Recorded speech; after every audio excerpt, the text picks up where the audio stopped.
Okay guys, so I'm going to stretch out my wheelbase on my SCX10, and the best way to start is to build the lower links first to get the length of your wheelbase front and back. As you can see here, the wheel isn't centered up to the wheelbase itself. I want to move the wheel back about to here, so where the bead lock is, that's where I want the front edge of my tire on this one. And same with the front. I'm not happy with this because when it flexes, it wants to hit that, so I'm going to move the wheel forward to about here, and then when I'm crawling, it'll actually grab instead of hitting the bumper first. Works really well, done it lots of times.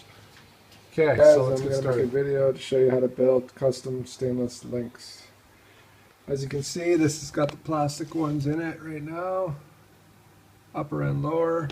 So you're going to want a basic hand bender, tube bender, some threaded rod, and some stainless steel tubing, 1/4 inch.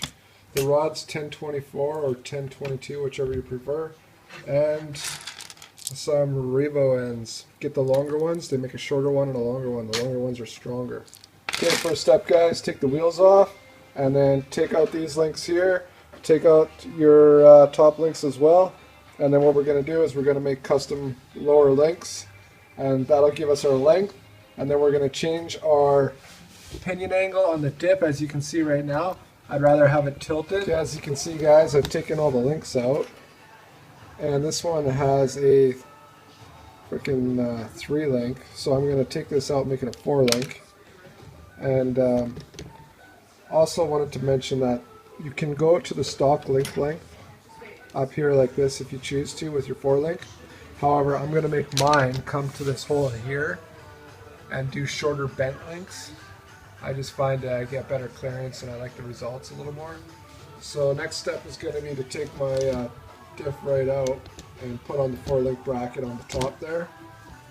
And then I'm going to put this 4 link bracket in on top of the front axle instead of a 3 link.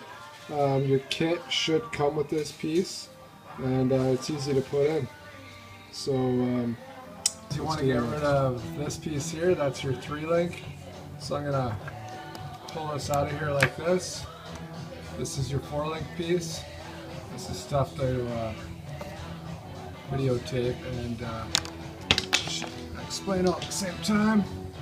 So this piece here is going to come in like this, bolt down to the top of your axles and into the back of there, and then you can connect your 4 link right there. All right? 4 link bracket is back in. I'm just going to measure up my distance for my links. As you can see here, these are the stock links that hold the bottom in. They should go right there.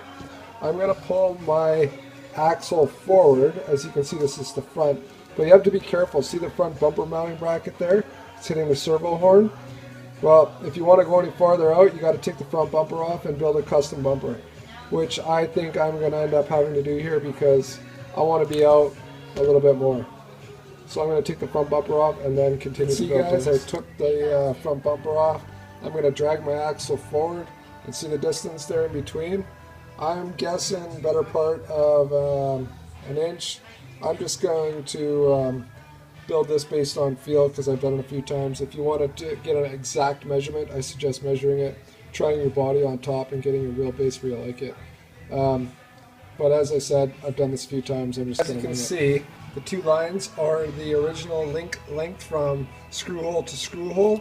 What I'm going to do is place this one on the line like so, and then I know I want to be farther than that. I'm going to put this one like that, measure the distance between the end of this link to that link,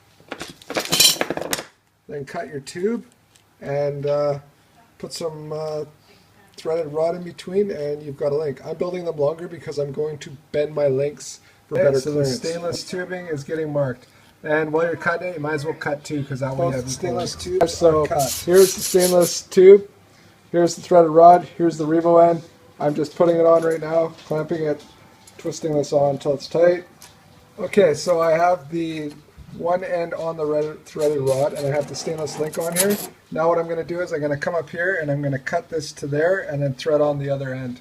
And then that's your first link. The custom lower front links. I am going to bend them now.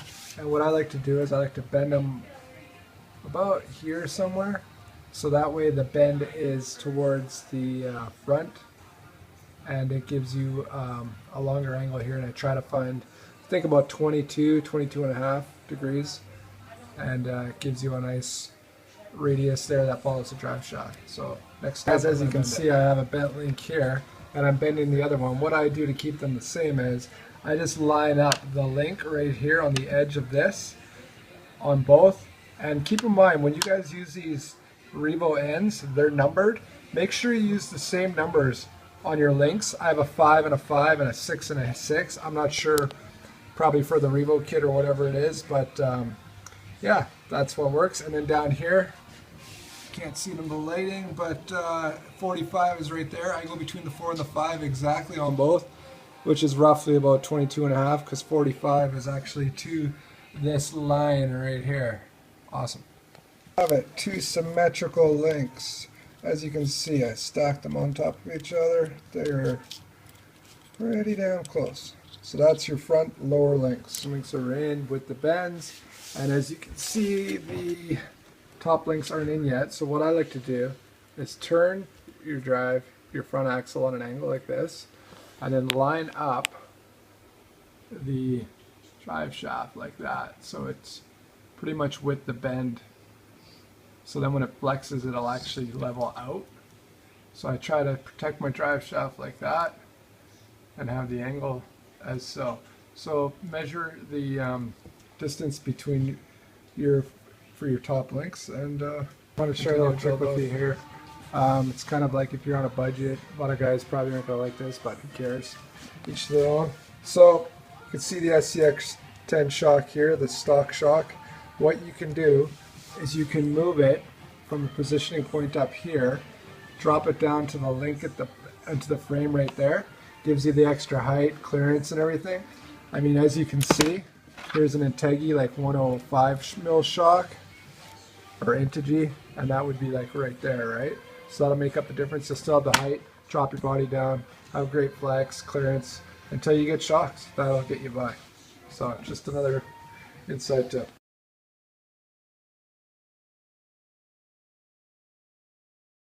Here it is, custom steel front links. See the CX stock shock towers in there.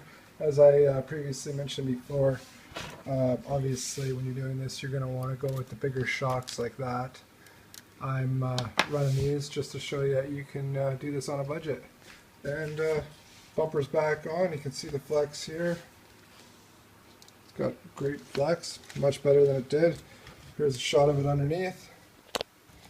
And you can see there where I mounted the top links to the frame. I shortened them up. That way you get less binding up here. And if you want to get lots of flex out of your rig, I suggest moving your ESC box and stuff like that and going with a longer shock.